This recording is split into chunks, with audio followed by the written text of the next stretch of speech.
Praise the Lord. കർത്താവിൻ്റെ ധന്യതിരുനാമം ഈ പ്രഭാതത്തിൽ മഹിമപ്പെടുമാറാകട്ടെ. സ്വച്ഛവും ശുഭവും ശാന്തവുമായ ഒരു പ്രഭാതം, പുതിയ പ്രഭാതം, പുതുജീവനോടെ പുതുശക്തിയോടെ ദൈവമായ കർത്താവ് നമുക്ക് നൽകി തന്നിരിക്കുന്ന ഓർത്ത് കർത്താവിന് നന്ദി പറയാം. എല്ലാ നന്മകൾക്കും അർഹതപ്പെടാത്ത, യോഗ്യതയില്ലാത്ത അനുഗ്രഹങ്ങളും നന്മകളും ചൊരിഞ്ഞ് ഈ ദിവസവും നമുക്ക് ദാനം ചെയ്ത കർത്താവിനോട് നന്ദി പറഞ്ഞുകൊണ്ട് പ്രാർത്ഥനയോടുകൂടി ദൈവവചന ധ്യാനത്തിനായി 84-ാം സങ്കീർത്തനം അതിൻ്റെ 11-ാമത്തെ വാക്യം നമുക്ക് ഒരുമിച്ച് വായിക്കാം. നേരോടെ നടക്കുന്നവർക്ക് അവൻ ഒരു നന്മയും മുടക്കുകയില്ല. നമുക്ക് പരിചിതമായ വചനമാണ്. നേരോടെ നടക്കുന്നവർക്ക് അവൻ ഒരു നന്മയും മുടക്കുക ഇല്ല. ഹല്ലേലൂയ.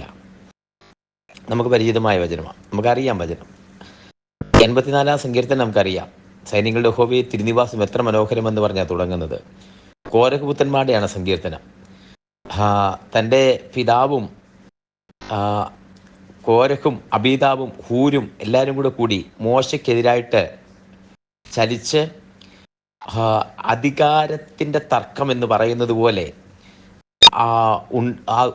ഒരു നിന്നെ മാത്രമേ അഭിഷേകം ചെയ്തിട്ടുള്ളൂ എന്ന് പറഞ്ഞ് മോശയോട് കയർത്ത്, അങ്ങനെ മോശയോട് കയർത്ത് എതിർക്കുന്ന സമയത്ത് ദൈവം താൻ ഇറങ്ങി വന്ന് 12 വടി വെട്ടിവെച്ച് അതിൽ അഹരോൻ എഴുതിയിരുന്ന വടി പൂത്ത് തളിർത്ത് ബദാംഫലം കായ്ച്ച് ദൈവത്തിൻ്റെ തെരഞ്ഞെടുപ്പ് വ്യക്തമാക്കി അവിടുന്ന് മുന്നോട്ടുള്ള യാത്രയ്ക്കകത്ത് കോരഹും അബീതാവും ഹൂരുമടക്കം 250 പേരെ ഭൂമി വാവിളർന്ന് വിഴുങ്ങിക്കളഞ്ഞപ്പോൾ ആ കോരഹിൻ്റെ മക്കളായ കോരഹ് പുത്രന്മാർ ഓടിച്ചെന്ന് സങ്കേത നഗരമായ യാഗപീഠത്തിൻ്റെ കൊമ്പിൽ അഭയം പ്രാപിച്ചിട്ട് അവർ പാടി, സൈന്യങ്ങളുടെ യഹോവേ തിരുനിവാസം എത്ര മനോഹരം, ആശ്രയിക്കുന്നവനെ ഉപേക്ഷിക്കാത്ത ദൈവം.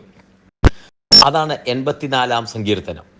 ആ ദേവാലയത്തിൻ്റെ മനോഹാരിത കണ്ട് ആസ്വദിച്ച് അതേ നന്മയുടെ വഴിയിൽ പിതാക്കന്മാരും ചാർച്ചക്കാരും പോയ വഴിയിൽ നടക്കാതെ നന്മയുടെ വഴിയിൽ നന്മ മാത്രം ചെയ്ത് നന്മ ചെയ്ത് നേരോടെ നടക്കുന്ന അനുഭവത്തിൽ ചാലിച്ച് പുത്രന്മാർ എഴുതിയ വാക്കുകളാണ് ഇന്ന് നാം എടുത്തിരിക്കുന്ന 84-ാം സങ്കീർത്തനത്തിൽ നിന്ന് അടർത്തിയെടുത്തിരിക്കുന്ന നാം വായിച്ചു കേട്ട ഈ വേദവചനം. വചനം ഇങ്ങനെ പറയുന്നു: നേരോടെ നടക്കുന്നവർക്ക് അവൻ ഒരു നന്മയും മുടക്കുകയില്ല. ഇതിനകത്തൊരു വസ്തുത, ഒരു കാര്യം അടങ്ങിയിട്ടുണ്ട്. നടക്കുന്നത് നേരാവണ്ണമാണോ, സ്ട്രെയിറ്റ് ഫോർവേഡ് ആണോ, നിന്റെ നന്മയെ ദൈവം മുടക്കുകയില്ല. ഒരുപക്ഷെ നന്മ താമസിപ്പിച്ചേക്കാം, ഒരുപക്ഷെ നിനക്ക് കിട്ടേണ്ട നന്മയെ വൈകിക്കാൻ പിശാചിന് കഴിഞ്ഞേക്കാം, ഒരുപക്ഷെ അത് തടഞ്ഞു വെക്കപ്പെട്ടേക്കാം, കിട്ടത്തില്ല എന്ന് തോന്നുമാറ് സാഹചര്യങ്ങൾ കൊണ്ട് നമ്മളെ മുഷിപ്പിച്ചേക്കാം. പക്ഷേ വചനം പറയുന്നു, അങ്ങനെയൊക്കെ ചെയ്താലും നന്മയെ തടഞ്ഞു വെക്കാനോ ലേറ്റാക്കാനോ കഴിയുമെന്നല്ലാതെ നേരോടെ നടക്കുന്നവരുടെ നന്മയെ മുടക്കിക്കളയാൻ കഴിയുകയില്ല. കാരണം ദൈവം താൻ അനുകൂലമായി നേരോടെ നടക്കുന്നവർക്ക് ഒരു നന്മയും മുടക്കുകയില്ല. ഹല്ലേലൂയ. നന്മയൊന്നും മുടക്കുകയില്ല നേരായി നടപ്പവർക്ക്. അതാ 84-ാം സങ്കീർത്തനം പറയുന്നത്. ഈ 84-ാം സങ്കീർത്തനം പറയുമ്പോൾ തന്നെ സൈന്യങ്ങളുടെ ദൈവമായ യഹോവയെ തിരുനിവാസം എത്ര മനോഹരം എന്ന് പറഞ്ഞാണ് കോരഹുപുത്രന്മാർ ആരംഭിക്കുന്നത്. ഈ സൈന്യങ്ങളുടെ ദൈവമായ യഹോവയുടെ ആലയം അത് കുരികിലൊരു കൂടും മീവൽ പക്ഷി കുഞ്ഞുങ്ങൾക്ക് കൂടും കണ്ടെത്തിയിരിക്കുന്നു. അത്ര മനോഹരമാണ്. കുരികിലിന് കൂട് കണ്ടെത്താൻ അതിന് ഭയമില്ല. മീവൽ പക്ഷി കുഞ്ഞുങ്ങൾക്കൊരു കൂട് കണ്ടെത്താൻ അതിനും ഭയമില്ല. യാഗം നടക്കുന്നിടം, യാഗപീഠം നടക്കുന്നിടം. അപ്പോൾ തന്നെ ദൈവത്തിൻ്റെ ക്രോധാഗ്നിയിൽ പാപം ചെയ്ത് ഒരുവന് യാഗം അർപ്പിക്കാൻ പറ്റാത്ത സ്ഥലം. ഒന്നുകൂടെ പറഞ്ഞാൽ, നേരോടെ നടക്കാത്തവരെ ന്യായം വിധിക്കുന്ന സ്ഥലം കൂടിയാണ് ഈ യാഗപീഠം എന്ന് പറയുന്നത്, അല്ലെങ്കിൽ തിരുനിവാസം എന്ന് പറയുന്നത്. അവിടെ നിന്നാണ് കോരഹ് പുത്രന്മാർ പാടുന്നത്, നേരോടെ നടക്കുന്നവർക്ക് അവൻ ഒരു നന്മയും മുടക്കുകയില്ല. ഇന്നീ പ്രഭാതത്തിൽ പ്രാർത്ഥന കേൾക്കുന്ന, ഈ വചനം കേൾക്കുന്ന ദൈവത്തിന്റെ പൈതലെ, നേരോടെ നടക്കുന്നവർക്ക് ഒരു നന്മയും ദൈവം മുടക്കുകയില്ല. നേരോടെ നടക്കുന്നവനോട് ദൈവം സഹിത്വം പാലിക്കുന്നു. വക്രനോടോ നടപ്പിൽ വക്രതയുള്ളവൻ അവൻ വീഴപ്പെടും.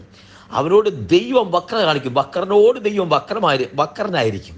നേരോടെ നടക്കുന്നവർക്ക് ദൈവം താൻ വേണ്ടിയത് കൽപ്പിച്ചാക്കുന്നു. ഇന്ന് ഈ വചനം കേട്ടുകൊണ്ടിരിക്കുമ്പോൾ കുഞ്ഞെ, നീ നേരോടെ നടക്കുന്ന ഒരുവനാണോ, നിന്റെ നന്മയ്ക്ക് മുടക്കം വരത്തില്ല.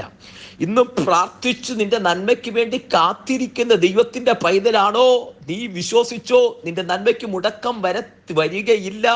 നേരോടെ നടക്കുന്നവർക്ക് ഒരു നന്മയും മുടക്കാത്ത ദൈവം കൂടെയുണ്ട്. ഹല്ലേലൂയ.